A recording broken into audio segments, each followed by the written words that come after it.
오랜만에 또 여러 주 만에 이제 수요 예배 이렇게 같이 서로 뵙게 돼서 참 반갑습니다. 이제 뭐 여러분들 마스크를 하고 계셔도 다 서로 얼굴 알지만 마스크를 벗고 만나면 얼마나 좋을까 그렇게 생각이 돼요. 편한 것도 있죠. 마스크 하니까 편한 것도 있더라고요. 하니까 편한 것도 있어서 그렇기도 한데 얼굴 다 보고 이렇게 예배드리면 좋겠다는 생각도 들고, 우리가 악수도 우리 남자 성도님들 그냥들 하는 것 같아도 오랫동안 하지 않으니까 또 같이 한번 악수도 하고 싶고 점점 그게 그립고 아쉬운 그런 시간이 되네요. 오늘 우리 권사님 기도하시면서 그 기도하는 가운데 그런 말씀하시는 게 마음에 와닿습니다. 우리가 하나님의 귀한 말씀으로 영적인 면역력을 키울 수 있도록, 우리가 육신도 면역력이 생겨야지 건강할 수 있잖아요. 이때 우리가 코로나19로 육체적인 면역성도 있어야 되지만 예배드리기 수월하지 않은 시간에 우리가 하나님 말씀을 사모하고 주님의 은혜를 더 갈망해서 영적인 면역성이 더 든든해서 어떤 바이러스도 침투할 수 없도록, 침투해도 이겨낼 수 있도록 하나님의 은혜를 더 사모하시는 그런 시간들이 되시기를 주님의 이름으로 축복합니다. 우리 옆에 있는 분들 서로 한번 인사 나누죠. 축복합니다. 반갑습니다. 안녕하세요. 그래도 이렇게 뵈니까 참 얼마나 좋은지를 몰라요. 제가 지난 주일날 조금 소리를 높여서 설교하면서도 제가 조금 걱정이 되더라고요.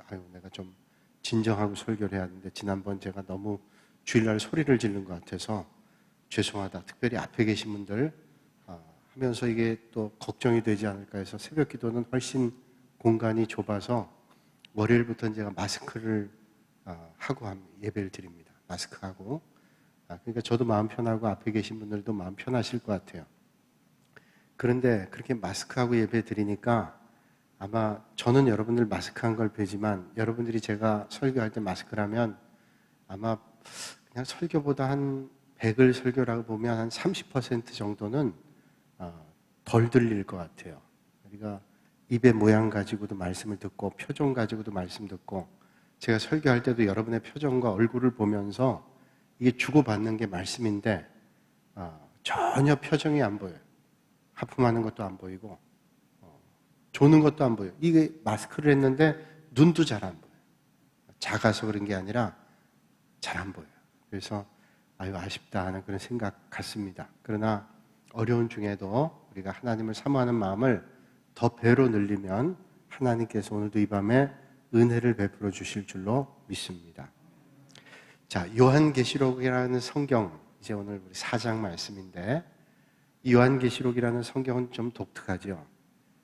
구약의 계시록이라는 책은 5권이 있습니다. 이사야, 예레미야, 예가, 에스겔, 다니엘, 그렇게 5권 책이라면 신약의 계시록이라고 하는 책은 딱 1권입니다.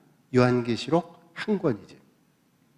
근데 이 요한계시록이라는 책은 다른 성경과는 좀 독특한 게, 다른 성경은 지난 일들을 얘기하죠. 로마서, 그럼 로마에 보낸 편지에 대한 이야기, 복음서, 그러면 마태, 마가, 누가, 요한 복음서는 예수님의 사역에 대한 말씀, 특별히 갈릴리 지역에서 그리고 예루살렘 지역에 사역했던 그 사역, 그리고 복음의 메시지들, 이런 것들이 우리에게 들려지죠.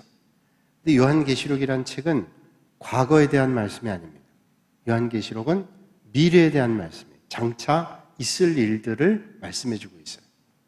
그러니까 지난 날들을 우리가 돌아보는 거는 역사를 통해서 또 성경 말씀 통해서 이해할 수 있는데, 요한계시록은 앞으로 있을 일들에 대한 말씀을, 물론 소아시아 지역 교회에 대한 건 지난 말씀이지만 미래에 대한 말씀들을 많이 담고 있단 말이에요. 그래서 예언서라고 하는 책인데, 이 예언서라고 하는 책을 그래서 해석하기가 쉽지가 않습니다. 잘 해석해야 돼요. 그래서 많은 이단들이 이 요한계시록이라는 책에 숨어 있습니다. 자기 마음대로 해석하면 안 되는 거예요. 가장 정확한 해석은 요한계시록이라는 책은 그 당시에 이 말씀이 전해질 때 역사적인 상황과 또 그 당시에만 해당이 되지 않죠.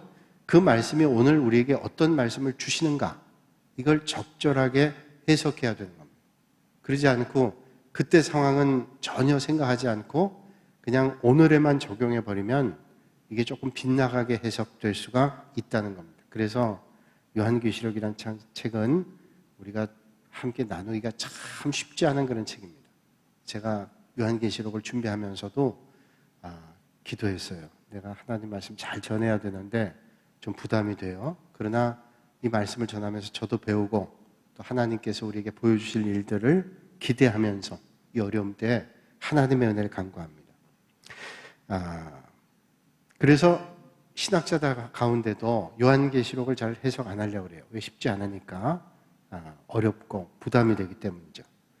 장로교의 창시자라 그러면 우리는 샹 깔뱅이라 그러죠. 옛날엔 칼빈이라 그랬는데 이제 요즘에는 깔뱅이라 그렇게 얘기합니다. 여러분 잘 알다시피 이 칼빈이라고 하는 사람은 프랑스 사람이에요. 깔뱅.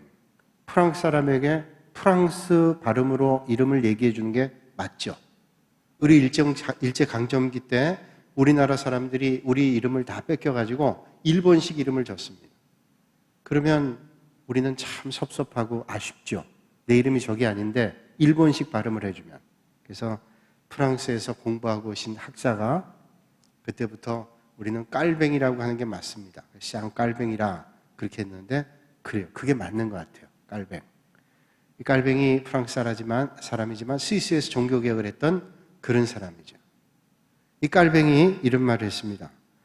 이 깔뱅은 성경 주석을 많이 썼는데 그리고 기독교 강요라는 귀한 책을 썼는데 이 깔뱅이 성경 해석 가운데 요한계시록이라는 책이 없습니다. 다 성경 주석을 했는데 요한계시록을 주석하지 않았어요. 그럼 왜 요한계시록을 주석하지 않았습니까? 누가 물었어요. 왜 선생님은 요한계시록을 주석하지 않았습니까? 깔뱅이 이런 말을 했습니다. 너무 어려워서 안 했습니다. 그리고 내가 잘못 해석해 놓으면 많은 사람들이 실족할 수도 있고 영혼의 상처를 입을 수 있기 때문에 실족하는 거죠. 그래서 해석하지 않았습니다. 그 말을 생각하면 참 두려운 거죠.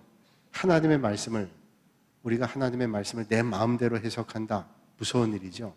하나님의 말씀은 하나님의 뜻을 잘 전달하는 데 있어요. 그래서 설교자는 자기의 말을 하면 안 됩니다. 물론 여러분들이 잘 듣기 위해서 이런저런 예화를 하기도 하고 설명을 하기도 하지만 가장 중요한 것은 하나님이 이 본문 말씀을 중심으로 주시는 메시지가 뭐냐, 이거를 놓쳐버리고 말씀을 전하면 잘못 전하는 거죠. 그러기 위해서 우리 목사님들이 하나님 말씀을 연구하죠. 오늘 주시는 말씀이 뭔가. 그래서 어떤 때는 그 말씀이 설교하는 본인에게도 큰 부담이 될 때가 있어요. 또 설교할 때 조심스러울 때도 있습니다. 그러나 조심스럽고 부담된다 할지라도 하나님의 말씀이니까 어떤 때는 전해야 되는 그런 사명이 있단 말이죠. 하나님의 말씀을 바로 전하는 거예요. 그래서 저의 은사이신 정장복 총장님은 설교학 시간에 그런 말씀했어요. 우리는 하나님의 말씀을 전달하는 사람이다. 전달. 하나님의 말씀을 전달하는 사람은 뭐예요? 하나님의 말씀을 운반하는 사람이라는 거예요. 우리는 하나님의 말씀을 받아서 그냥 운반해 줍니다. 그러면 그 말씀이 듣는 사람들의 마음속에 들어가서 역사하는 거예요. 성령의 역사로 역사하는 겁니다. 그래서 평생 그분이 하시는 말씀이 성언 운반. 하나님의 말씀을 운반하는 게 그분의 일념이다. 제자들에게 꼭 그렇게 하라고 당부했어요. 때때로 생각합니다. 그렇죠. 하나님의 말씀을 올바로 전달해야 돼요. 전달하는데 자기가 전하기 싫은 건 빼먹고 또 거기에 포함되지도 않은 걸 갖다 덧붙이고 그러면 이거 잘못되는 거죠. 자, 요한계시록이라는 책 쉽지 않습니다. 그런데 여러 이단들 보면 이단 가운데 신학을 전혀 공부하지도 않고 성경의 말씀을 깊이 연구하지 않은 사람 가운데 이단들이 잘못 해석해 놓은 것들이 얼마나 많은지 몰라요. 자기 생각대로 해석하는 겁니다. 너무 알레고리컬하게 우화적인 해석들을 해버리는 겁니다. 그래서 듣는 사람들은 잘 모르니까 아이고 저 말이 맞는가 보다 그렇게 생각하는 거예요. 그래서 우리가 하나님의 말씀을 잘 분별할 수 있는 분별력이 있어야 되는 거예요. 우리 한국 교회에 아류로 영향을 많이 줬던 그런 이단이 있는데 요한계시록 12장 말씀 보면 감람나무에 대한 말씀 나옵니다. 두 감람나무라는 말을 하면서 그 이단이 말하기를 두 감람나무 가운데 하나는 예수 그리스도고 또 하나는 자기다. 그렇게 얘기를 했어요. 얼마나 잘못된 얘기예요? 한 분은 예수님인데 또 하나의 예수는 자기다. 감람나무가 자기다. 그렇게 해석했답니다. 그 말을 믿은 사람이 얼마나 많은지 몰라요. 그래서 잘못된 왜곡된 신앙 가운데 빠지게 된 겁니다. 그런 사람에게 어떤 분이 물었다 그래요. 당신은 제대로 해석도 못하면서 그렇게 해석을 하느냐고 그분이 아주 솔직한 얘기를 했어요. 어차피 듣는 사람도 모르고 나도 모르니 어차피 모르는 거 아니냐 라고 얘기했다. 얼마나 무책임한 얘기겠어요? 그러면 성경을 우리는 어떻게 해석해야 될까요? 하나님 말씀을 우리가 어떻게 해석하고 이해해야 될까요? 제일 좋은 것은 하나님의 말씀을 읽고 묵상하고 또 열심히 하나님 말씀을 연구하고 우리 힘으로는 어려우니까 평신도들이 성경 공부에 참여해서 하나님 말씀을 배우는 거 좋은 방법이에요. 그러면 성경 공부를 하고 나면 제가 많이 듣는데 설교 말씀을 들을 때 훨씬 이해가 빠릅니다. 아, 그게 그거구나 하는 이해가 빠르다는 거예요. 틀림이 없습니다. 저도 성경 공부를 준비하고 전하면서 제일 덕을 많이 보는 건 저입니다. 제가 훨씬 많이 배워요. 저는 신학을 공부했어요. 신학을 몇 년 공부했어요. 대학교에 4년, 신학대학원 3년, 그리고 또 대학원에서 2년, 박사과정에 3년 그렇게 했는데도 다 몰라요. 어떻게 하나님의 말씀을 다 합니까? 그저 하나님의 은혜를 구하면서 그 말씀을 준비하는데 기본적인 틀이 갖춰져 있기 때문에 여러분들보다는 전문가죠. 여러분 의사나 법조인들이 의사가 모든 환자들의 상태를 다 합니까? 하다 보면 원리를 알기 때문에 이런 반응들이 있다. 그래서 공부하고 연구하면서 계속 공부하면서 환자를 치료하죠. 하물며 영혼에 대한 건 얼마나 깊어요. 법조인도 마찬가지죠. 법조인도 똑같은 어떤 문제에 대해서 해석이 다르잖아요. 대법원에서 판결 내릴 때에도 다수결로 하는 거 아니에요. 어떤 사람은 소수 의견이고 어떤 사람은 대다수는 이렇고 뭐 한 절반 이상이 선택하는 것에 결국 결정하잖아요. 하나님의 말씀은 신비로운 책이고 영원한 영생의 말씀이 있는데 쉽지 않다는 거예요. 특별히 요한계시록이라는 책은 너무도 어려운 책이랍니다. 그래서 우리가 성경 해석을 할 때 어떻게 해야 될까를 생각해 보게 되죠. 자, 좋은 목회자에게 하나님 말씀을 배우는 것 중요하죠. 그래서 아무 데서 가서 하나님 말씀 잘못 배우면 안 됩니다. 잘못 배우면 그게 여러분 마음 가운데 착 들어오기 시작하면 하나님 말씀 왜곡된 게 오랫동안 남아있는 거예요. 저도 주일학교를 다녔지만 주일학교 다닐 때 어릴 때 백지 같은 마음에 하나님 말씀을 들었는데 그때 잘못 들은 말씀이 평생 가는 거예요. 평생. 그 말씀 가운데 대표적인 것 가운데 하나는 기도원의 300용사입니다. 기도원의 300용사. 기도원의 300용사가 상대방이 10만 명이 넘는데 10만 명 미디안 병사와 전쟁을 하는데 300명이 전쟁에서 승리했단 말이에요. 무기를 가지고 전쟁에 승리했나요? 그들이 가지고 있는 건 무기 하나도 없어요. 항아리 횃불 가지고 나가서 나팔 불면서 항아리 깨뜨렸어요. 전쟁에 승리했는데 어떻게 승리했어요? 300명이 10만 명이 넘는 사람과 미디안 병사들이 자기들끼리 치고받아가지고 전쟁에 승리했어요. 그때 제 주일학교 때 아주 가슴 깊이 느낀 것은 그때 미디안 기드온의 300용사가 아주 잘 정비된 사람이라는 거예요. 그래서 그 성경을 여러분 떠올려 보시면 기드온 300용사를 어떻게 뽑았냐면 이제 물을 떠먹는데 아주 사주 경계를 잘하고 아주 준비가 된 사람들을 300명을 뽑았다. 그거 참 은혜가 되는 말이잖아요. 그래서 평소에 준비를 잘해야 된다. 그건 너무 맞는 말이죠. 평소에 준비된 사람을 하나님 쓰신다. 맞아요. 은혜가 많았어요. 근데 제가 신학을 공부하고 하나님 말씀 전하면서 제가 깊이 연구해 보니까 거기서 말씀하시는 게 그게 아니에요. 그러면 뭘 말씀하냐면 하나님께서 이제 미디안 병사들하고 싸울 기드온 용사를 뽑는데 지원을 했는데 하나님께서 돌려보냅니다. 10,000명 모였는데 돌려보내고 해가지고 남은 사람이 300명이에요. 근데 독일 성서공회판 성경 번역에 보니까 뭐라고 나와 있는가 하면 하나님께서는 의도적으로 많은 숫자가 모여있는 것이 아니라 적은 숫자가 모여있는 사람들을 선택했다는 거예요. 하나님께서. 왜 하나님께서는 많은 사람들을 선택하지 않고 작은 사람의 숫자가 모여있는 선택을 했을까? 그 뭐냐면 이제 모여서 물을 마시는데 저기는 많이 모여있고 여기 조금 모여있고 하나님께서 선택하실 때 300명 작은 숫자예요. 그 사람들을 의도적으로 선택했대요. 왜 그랬을까요? 아주 정말로 의미 있는 해석을 해주는 거예요. 왜냐하면 만약에 저쪽이 10만 명이 넘는 병사인데 여기 10,000명 정도가 선택돼 싸움을 해보세요. 그러면 여기 10,000명이고 저기 10만 명이 넘는데 전쟁하면 여기도 10,000명이면 저쪽에 비하면 적지만 10,000명이 이렇게 둘러보면 그래도 꽤 많아요. 전쟁 해볼 만해.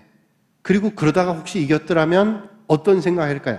야, 우리도 힘이 이 정도 있구나. 우리가 했구나. 이런 생각이 드는 거예요. 하나님께서 아예 이스라엘 백성들을 알기 때문에 그런 마음을 갖지 않도록 가장 작은 숫자를 남겨둔 거예요. 300명. 저쪽이 10만 명이 넘어요. 상대가 돼요? 둘러봐도 뻔히 이 눈앞에 다 들어오는 겁니다. 상대가 안 되는 거예요. 얼마나 떨렸겠어요. 하나님을 의지하고 또 하나님을 붙잡고 하나님의 은혜 없이는 안 됩니다. 날마다 기도했을 거예요.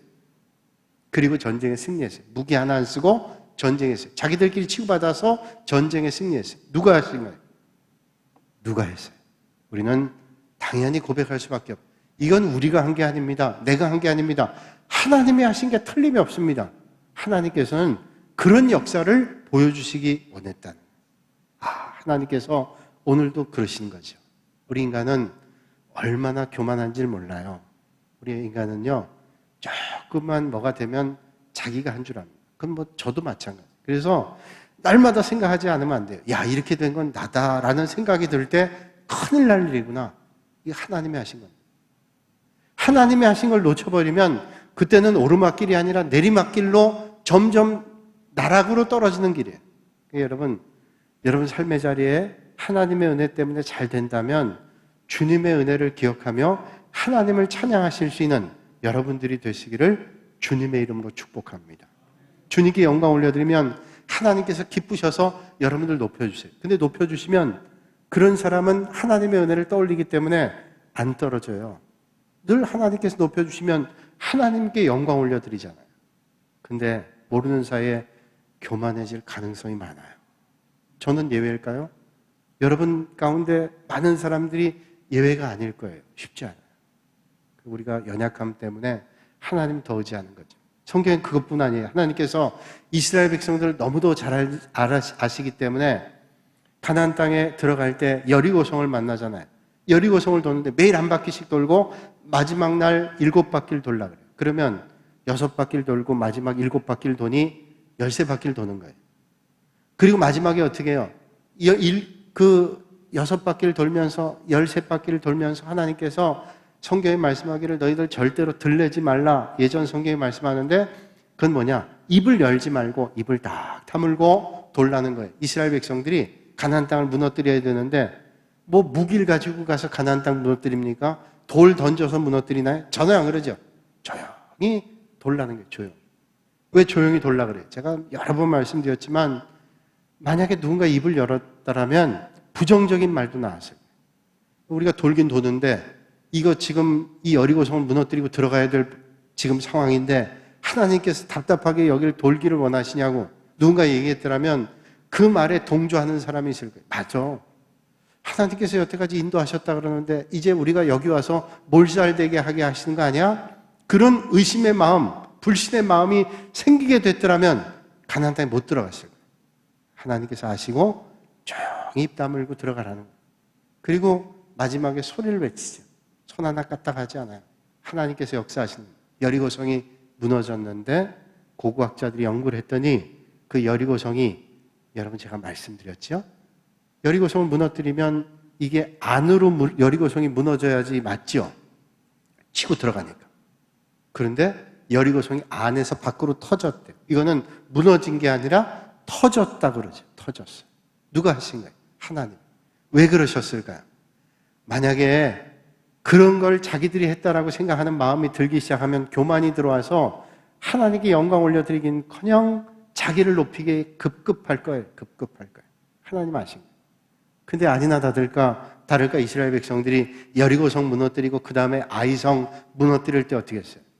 방심했습니다. 아간이 범죄하고 결국 그 죄 때문에 이스라엘 백성들이 아이성 전투에서 실패하죠. 철저하게 회개합니다. 여리고성 공격할 때는 하나님 앞에 기도하고 또 기도했는데 그 큰 성읍을 무너뜨리고 난 다음에 아이성쯤은 저건 아무것도 아니야. 기도하지 않았어요. 영적으로 무너졌어요. 그래서 결국 아이성 전투에는 첫 번째 실패한, 철저하게 회개하고 무너뜨렸어요. 그런 말씀을 우리에게 주신다는 건 뭘까요? 교만하지 말라는 거죠. 하나님께서 가장 싫어하는 게 교만입니다. 그래서 오늘도 우리가 믿음의 길 갈 때 겸손하게 주님의 은혜를 구하는 거예요. 그러니까 성경을 우리가 해석할 때 어떻게 해야 돼요? 우리가 다 할 수 없어요. 다 할 수 없어요. 그러니까 어떻게 해요? 성경이 가르쳐 주시는 만큼만 우리가 이해하는 거예요. 그리고 우리가 잘 모르는 것은 하나님의 은혜를 구하는 거예요. 하나님께서 은혜를 베풀어 주세요. 여러분, 많은 이단들이 모르는 거를 해석하는 겁니다. 자기 마음대로. 그래서 이단이 생겨요. 여러분, 안식교라는 이단, 그리고 많은 신천지도 마찬가지고 예전에 있었던 다미선교회가 1992년 10월에 예수님이 이 땅에 오신다. 다미선교회가 뭐예요? 다가올 미래를 준비해라. 이런 선교회잖아요. 그 선교회가 1992년 10월에 예수님께서 오신다. 그랬단 말이에요. 그러면서 이제 하나님의 말씀에는 계시되지 않은 내용들을 선포하는 거예요. 아니, 자기가 모르는 얘기를 그 사람들이 하니까 신통한 겁니다. 신비한 겁니다. 아, 정말 그럴까? 그런데 성경은 우리에게 말씀하죠. 예수님께서 언제 오신가? 그 시와 때는 아무도 모른다. 오죽하면 예수님께서도 모르신다. 그 말씀은 우리에게 뭘 말씀해 주세요? 그 예수님께서 언제 다시 오시냐? 이게 중요한 게 아니라는 거예요. 항상 우리가 종말 의식을 가지고 언제 주님이 오시든지 종말 의식을 가지고 믿음의 길을 잘 경주해라. 마치 신랑을 기다리는 신부와 같이 자, 촛불을 켜놓고 기름을 준비하고 맞이하는 거예요. 오늘 오실지 내일 오실지 10년 뒤에 오실지 몰라요. 매 순간 주님을 기대하는 마음으로 믿음의 길을 걸어야 돼요. 여기에 초점이 있다는 거예요. 근데 우리는 언제 오실까에 관심이 있어요. 왜냐하면 준비해야 되니까. 대신방 하면 아마 우리 목사님들 경험하셨을 거예요. 대신방 하면 저도 대신방 할 때 경험해요. 대신방 하면 먼저 집에서 신방 끝났습니다. 연락하거나 아니면 기다린 집에서 연락을 해요. 지금 어디까지 오셨는가? 왜 그럴까요? 준비하는 거예요. 갑자기 들어오면 얼마나 당황이 되겠어요. 준비하잖아요. 우리가 신방 받는 것도 준비하는데 주님 오시는 걸 준비하지. 근데 주님은 그때를 말씀하시지 않고 징조가 있다는 거예요. 마지막 때. 우린 다 느끼죠? 아이고, 지금 마지막 때가 다가오는구나. 그래서 아프리카에 선교했던 슈바이처라는 목사님이죠. 슈바이처는 음악 박사이기도 하고 의학 박사이기도 하고, 우리는 의학 박사로 많이 알지만 이분은 신학자이기도 해요. 신학이 조금 문제가 있긴 해요. 신학적으로. 그러나 이분이 그런 말을 했어요. 지금 때가, 슈바이처가 아프리카에 선교할 때 그분이 말씀하시기를, 지금이 언제냐? 예수님께서 12시에 오는데 12시 5분 전이란, 5분밖에 안 남아요. 슈바이처 때 5분 남았다면 지금은 몇 분 남았는지 몰라요. 5분보다는 훨씬 적게 남았어요. 영적 의미의 시간이죠. 지난 주일날 말씀드린 대로 크로노스의 시간이 아니라 카이로스의 시간, 주님이 오실 시간, 정해진 시간이 얼마 남지 않았어요. 그러면 우리는 어떻게 해야 돼요? 얼마 남지 않은 시간 영적으로 깨어서 아까 기도하신 대로 하나님의 말씀으로 주님 주신 은혜로 영적 무장을 하는 겁니다. 그래서 면역성, 영적 면역성을 길러야 돼요. 오늘 우리는 정말로 영적 면역성이 필요해요. 왜냐하면 우리가 하나님의 말씀을 사모하고 주님 앞에 예배드린 걸 더 사모하기 위해서 면역력이 없으면 안 됩니다. 왜냐하면 면역력이 없으면 약한 바이러스가 들어와도 다 쓰러져 버리는 거예요. 병에 걸리는 겁니다. 믿음이 건강하고 든든한 건 뭐예요? 병이 들어와도 이길 수 있는 거죠. 예전에 한참 유명했던 의학 박사분이 계시죠. 재미의학자인 이상구 박사님이 얘기했어요. 엔돌핀 얘기하면서 우리가 암에 걸릴 요인들이 많은데 그 암에 걸리는 것을 이기는 건 뭐냐? 엔돌핀 때문이라는 거예요. 그 암을 이길 수 있는 게 우리 몸에서 나오는 호르몬이 있는데 그게 엔돌핀이라는 거예요. 그분이 얘기하는데 그런 말 한 기억이 나요. 하루에 암에 걸릴 수 있는 요인이 15개씩 우리에게 생긴대요. 15개 뭐예요? 누구하고 마음이 안 좋아가지고 그 상처가 내게 암 요인이 될 수 있어요. 고기를 먹는데 고기를 확 태워가지고 그 때문에 암에 걸릴 요인이 있어요. 또 너무너무 마음이 힘들어가지고 고통스러운 일 때문에 그 일이 내 마음에 암이 될 수가 있어요. 뭐 그렇게 하루 종일 하면 보통 15개씩 생기는데 왜 어떤 사람은 암에 걸리고 어떤 사람은 왜 암에 걸리지 않느냐? 암에 걸릴 게 15개 되는데 엔돌핀이 그 15개보다 훨씬 크면 암에 안 걸려요. 그런데 이길 수 없는 면역력이 되면, 면역력이 없으면 암에 걸린다. 여러분, 오늘 이 시대에 정말로 주님을 사모하고 하나님의 말씀을 기대하고 주님의 은혜 가운데 영적 면역성이 풍부한 여러분들이 되시기를 주님의 이름으로 축복합니다. 오늘 이 책을 우리는 요한계시록이라고 얘기합니다. 요한계시록. 요한의 계시록이에요. 계시를 묶은 책이죠. 요한의 계시.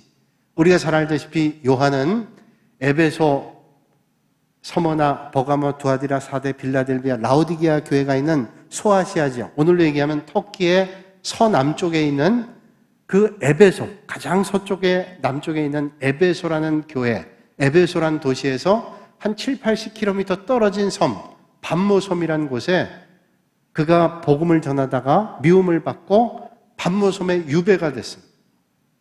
이 유배가 돼가지고 밤모섬은 돌만 가득해요. 돌만. 우리 교인 가운데 서울로 이사간 분이 계신데 그분은 아주 성경을 많이 하신 분이에요. 그분이 이제 유럽에 사시다가 스위스에 사시다가 스위스에서 교수하시던 분이에요. 근데 이제 은퇴하시고 한국에 와서 이제 학생들 가르치고 그러다가 이제 서울로 이사 가셨어요. 근데 그분이 밤모섬에 갔다 오셨다고 저한테 이제 밤모섬 사진을 그 우편엽서를 보내주시고 제가 여기를 갔다 왔는데 거기서 사도 요한의 그 마음을 조금 느껴봤다. 참 성경에 조예가 깊으신 평신도신데도 그러신 분이 밤모섬, 돌산입니다. 돌산. 밤모섬에 제가 책을 보니까요. 저는 밤모섬 가지 못해봤는데 밤모섬에 그 이 사도 요한이 거처가 있는데 조그만 동굴이에요. 그 동굴인데 넓은 동굴도 아닙니다. 깊은 동굴도 아니고 조그만 동굴에서 몸을 간신히 뉘일 정도 거기서 기거했대요. 뭐 유배 생활하니까 힘들었겠죠. 거기서 하나님 앞에 기도하는 가운데 계시를 받은 거예요. 그게 요한계시록. 여러분, 계시를 받는다는 건 뭐예요? 계시를 받는다. 계시를 받는다는 것은 하나님의 뜻을 내가 발견하게 되는 거예요. 저 사람 계시 받았대. 그러면 그게 무슨 말일까요? 저 사람 하나님의 말씀을 들었대. 하나님의 뜻을 전달받았대. 옛날에 구약 성경 때 계시를 받은 사람이 어떤 사람이 계시를 받았냐? 그때 계시를 받은 사람들은 선지자예요. 그래서 선지자들이 하나님의 말씀을 계시해 주죠. 그래서 선지자를 또 다른 말로 얘기할 때 예언자라고도 얘기합니다. 예언자. 예언자가 곧 선지자예요. 하나님의 말씀을 듣고 예언해 주는. 요새 새벽 기도 때 예레미야 하는데 예레미야가 계시의 말씀을 듣고 선포하는 겁니다. 회개해야 된다. 남유다 백성들에게 회개해라. 바벨론의 포로로 끌려갑니다. 계속 회개를 선포합니다. 하나님께서 너희들에게 은혜를 베풀어 주실 거다. 예언자들은 저들의 죄를 회개하게 하고 선포하는 겁니다. 선지자, 예언자들인데 이 사람들이 옛날엔 계시를 받았다는 거예요. 사도 요한이 하나님의 뜻과 하나님의 말씀을 계시로 밤모섬에서 받았어요. 그것이 바로 요한계시록입니다. 계시라는 말은 뭐냐? 계시라는 말은 우리가 하나님의 뜻을 어떻게 할까요? 내가 하나님의 뜻을 알기 위해서 하나님께 늘 나가면 하나님의 뜻을 알 수 있을까요? 그거는 모르겠어요. 내가 열심히 공부하면 우리가 모르는 걸 알게 될 거예요. 그러나 하나님의 뜻은 내가 날마다 뭔가를 공부한다고 알 수 있는 게 아니에요. 하나님의 뜻과 계획은 알 수 있는 방법은 딱 하나입니다. 하나님께서 우리에게 알려주셔야 돼요. 그래서 계시라는 말은 뚜껑을 열어서 보여준다는 말이에요. 열어서 보여준다. 이 계시입니다. 하나님께서 열어 보여주셔야 알 수 있어요. 그러니까 사도 요한은 하나님 은혜 주셔서 밤모섬에서 하나님께서 뚜껑을 열어서 하나님의 뜻과 계획을 보여주셔서 그 놀라운 일들, 하늘의 일들, 앞으로 있을 일들을 그가 보면서 오고 오는 세대를 위해서 남겨두신 책이 요한계시록이에요. 그래서 그 말씀에는 상징이 많이 있습니다. 그 안에는 신비로운 말씀들이 많이 있어요. 그래서 그 해석을 하는 일이 쉽지 않다. 그래서 오늘 이제 요한계시록 4장에 있는 말씀은 제목이 뭐예요? 하늘의 예배. 오늘 우리가 드리는 예배는 그 하늘의 예배를 대비한다면 땅의 예배일 거예요. 근데 천상에서 하늘에서 드리는 예배가 어떤가를 말씀해 주는 거예요. 하나님 나라에서 우리는 뭘 할까요?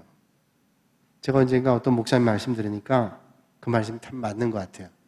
이 땅에서는 하나님 말씀이 필요하고 뭐 이거저거 다 필요하지만 하나님 나라에서는 필요 없대. 왜? 하나님 말씀이신 하나님이 거기 계시니 이젠 성경도 우리는 거기 가져갈 것도 없다는 거예요. 하나님 나라 가면 하나님 말씀이신 하나님이 말씀해 주시니까 된다는 거예요. 그런데 찬송은 많이 외워야 될 거래요. 왜냐하면 하나님 나라에서 찬송할 기회가 많으니까. 그렇잖아요? 그러니까 여러분 찬송을 많이 부르시고 하나님께 영광 올려드리세요. 말씀은 필요 없구나. 말씀이신 주님이니까. 이 땅에선 말씀을 많이 봐야 하나님 나라 갑니다.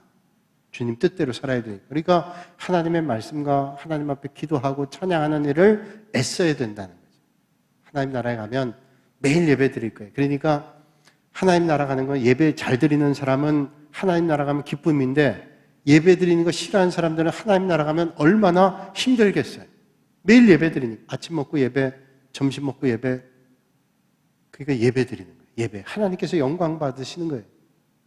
자, 그래서 오늘 이제 하늘의 예배 드리는 그런 장면이 나옵니다. 오늘 1절 보면 하늘문이 열린다 그랬어요. 하늘문이 열린다.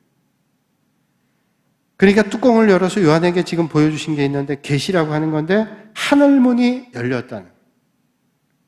여러분 하나님께서 은혜를 베풀어 주면 하늘문이 열려요.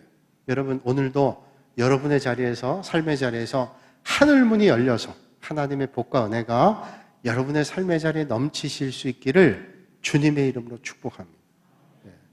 시간이 다 됐지만 하늘문이 열렸으니까 조금 뚜껑을 열어보고 다음 주에 맞이하면 좋을 것 같아요. 그죠? 궁금하잖아. 성경에 하늘문이 열릴 때가 3번 있었어요. 제가 알기로는 언제 열렸냐? 마태복음 3장 16절에 보면 예수님께서 요단강에서 세례를 받으실 때 하늘에서 하나님의 음성이 들리죠. 이는 내 사랑하는 아들이요 내 기뻐하는 자다. 하늘문이 열려서 주님의 음성이 들렸어요. 하나님. 그리고 성령님이 비둘기처럼 내려오고 예수님께서 세례를 받았어요. 오늘도 우리가 세례를 받으면 하늘문이 열려 구원의 역사가 일어나는 은혜를 만나게 되는 거예요. 그리고 두 번째는 사도행전 7장 56절에 스데반이 설교하다가 그가 순교하죠. 많은 유대인들에게 둘러싸여서 그는 돌에 맞아 죽습니다. 근데 그가 그 돌에 맞아 죽는 순간 하늘을 바라봤어요. 그런데 그가 돌에 맞아 죽는 순간 천사의 얼굴 같았다고 성경은 말씀합니다. 그때 하늘문이 열렸어요. 하늘이 열려서 스데반이 땅에서 하나님 저편, 하늘 저편에 있는 하나님을 뵀어요. 그래서 하늘문이 열렸어요. 어떤 고통의 순간에도 하늘문이 열리면 그의 얼굴이 천사와 같아요. 여러분 보셨어요? 주님 잘 믿다가 영원한 하나님 나라를 소망하는 분들이 하나님 앞에 갈 때 그분들의 얼굴이 천사와 같았던 것을 보신 적이 있으세요? 하늘문이 열리는 거예요. 여러분의 삶의 자리에 하늘문이 열리시는 복이 있기를 주님의 이름으로 축복합니다. 그리고 또 문이 열렸는데 오늘 말씀에 오늘 1절에 요한이 계시를 받아 바라보니까 하늘문이 열렸다. 하늘문. 오늘도 여러분 힘겨운 삶을 살아가지만 이 땅에서 하늘문이 활짝 열리는 그런 복이 여러분들에게 있기를 주님의 이름으로 축복합니다. 자, 문을 열려면 시간이 걸리니 한 주 뒤에 문을 여는 시간을 갖도록 하겠습니다. 기도하겠습니다. 거룩하신 아버지 하나님, 오늘도 이 밤에 저희를 불러주시고 사도 요한이 밤모섬에서 하늘문이 열리고 천상의 예배를 보는 것을 우리가 보게 됩니다. 오늘도 우리가 이 땅에서 예배드리지만 영원한 하나님 나라의 예배를 소망하며 믿음의 길 경주하고 영적인 분별력 가지며 영적 면역력을 든든하게 세우는 믿음의 성도들이 되게 하여 주시옵소서. 예수님의 이름으로 기도하옵나이다. 아멘. 찬송가